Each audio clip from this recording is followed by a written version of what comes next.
There are a lot of names that are linked to the Bears. Of course, all the mock drafts are coming out, and everyone's speculating.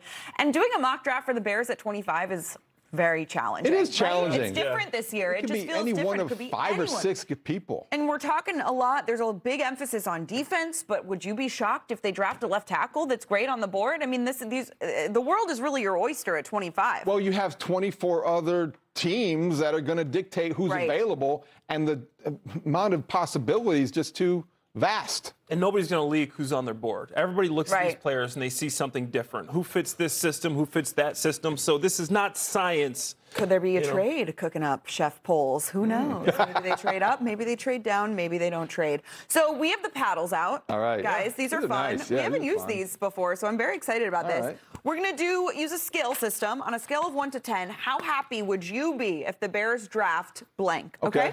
All right. So let's start here. On a scale of 1 to 10, how happy would you be if the Bears draft Keem Meador? Oh, wow. Keem Meador is the 25-year-old rush end, right? I'm going 8. Going 8. I'm going 8 because he would fill a need that's obvious. He's a guy that I think is ready to plug and play because of how long he's been in college. Ruthie's going 9. Why 9? Well, you guys were both boring. Okay. But that's exciting. How could you not be excited about that? I like Meador. Meador is a guy that played edge, and he's explosive. He had 10, 11 sacks this year. Obviously, Miami, excellent year. And the thing that I like most about him is he's a guy that can play anywhere on that defensive front. You can move him down to a 3-tech, a 6-tech. He can play outside. And we know Dennis Allen loves big boys. This is a big boy. He started his college career as a defensive tackle, moved out to edge. You usually see it the other way around. He can do everything on the D-line. I like the explosiveness. Yeah. Okay, on a scale of 1 to 10, how happy would you be if they took Clemson D lineman Peter Woods? I'm going 6 on that one. I'm going 6 because I do believe there could be other maybe needs that are more acute, more pressing, and so I think, 6. Yeah, I'm a little lukewarm on that one. I just don't think it's a sexy pick. That's probably why I'm sitting here. I know D lineman.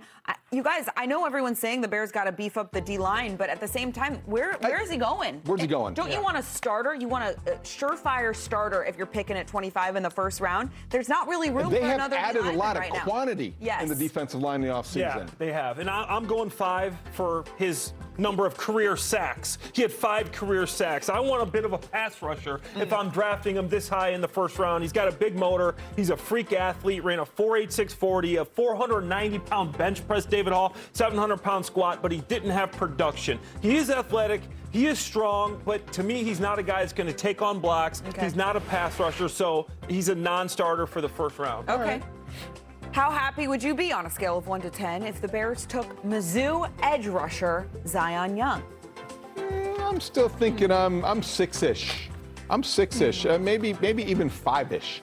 I'm going right there. It probably wouldn't be, here's where I go. 5 or higher, it's got to be a fist pump. This is right? It's got to be, yes. good pick. This is a little challenging because you really just don't know who's going to be on the board, right? Clay's going 7. I'm going 7. 7, wow. Edge rush, just I think for the position alone. Position alone, he is the stereotypical Dennis Allen guy. He's big, strong, long. He had sack production in the SEC. He had 10.5 sacks. All right, I know. PFF, your guys at PFF gave him a 96 run grade. He is elite against the run. He can set an edge, and I think he would help that room. If he put him in there with Austin Booker and Montez Sweat, I think he's a guy that could get 6, 7, 8 sacks as a rookie, and he's going to stop the run with his length. Do most of your rankings, though, have him behind Meador?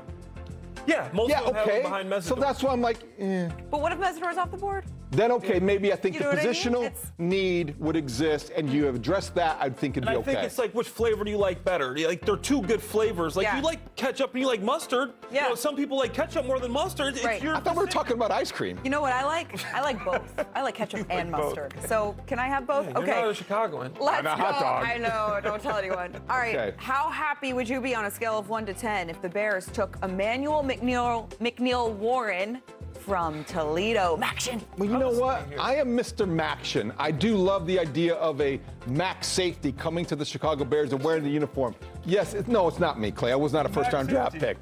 I'm going 5 because you know what? The safety that I would go, 8, 9, Justin Thieneman. And if they don't end up with Justin Thieneman, I would feel like they're settling for the max safety from Toledo, and I think that would be like my reaction. Dylan Thieneman is a freak athlete. He's a guy that had a ton of production. Dylan Thieneman, yeah, yes. at Purdue and Oregon. He is a great player. Emanuel Warren, Yeah. I still give it a 7. He didn't test well, but he's 6'4". He's got length. He can play deep. He can play in the box. I think it'd be interesting to see how he could pair with Kobe Bryant. He would be the Shaq to his Kobe. So I think it'd be a good. Love that. That is a high pick for a safety Yeah. from Toledo, though, isn't It it? is. It And he is. didn't Just test the level well of at the competition combine. that he's going up. Yeah. Didn't test well. I think, I don't know if you got my number. I'm a 6. Okay. Again, it's hard for me to play this game. But just when you don't know who's going to be there, who's available, are you picking him over somebody better that's on the board? But that's the fun part about mock drafts, right? Okay, last one, guys. 𝗂𝗏𝗃 from Florida. Scale of 1 to 10, how would you feel? I think you're talking now, you're getting a little bit better in the upgrade of a defensive tackle. So I'm thinking I would go maybe 7, just because of the positional need. Yeah. I could see him being somebody good enough to maybe start from day one, maybe supplant somebody else, turn into a role player. They like their defensive tackles from Florida. This is contingent if he stays healthy. 𝗂𝗏𝗃, if you turn on the film, I'm watching this guy say he's a freak. I do not want to touch this guy. He's hurt. He broke his foot at the combine. He had a broken foot, missed all of last year, but freak combine numbers. He's throwing his film. He's aggressive. He can move guys out the way, and he can rush the passer from inside. If he stays healthy, if he can stay on the field, I don't see a way that this guy isn't a big-time player. No chance if he stays Whose job healthy. is he taking?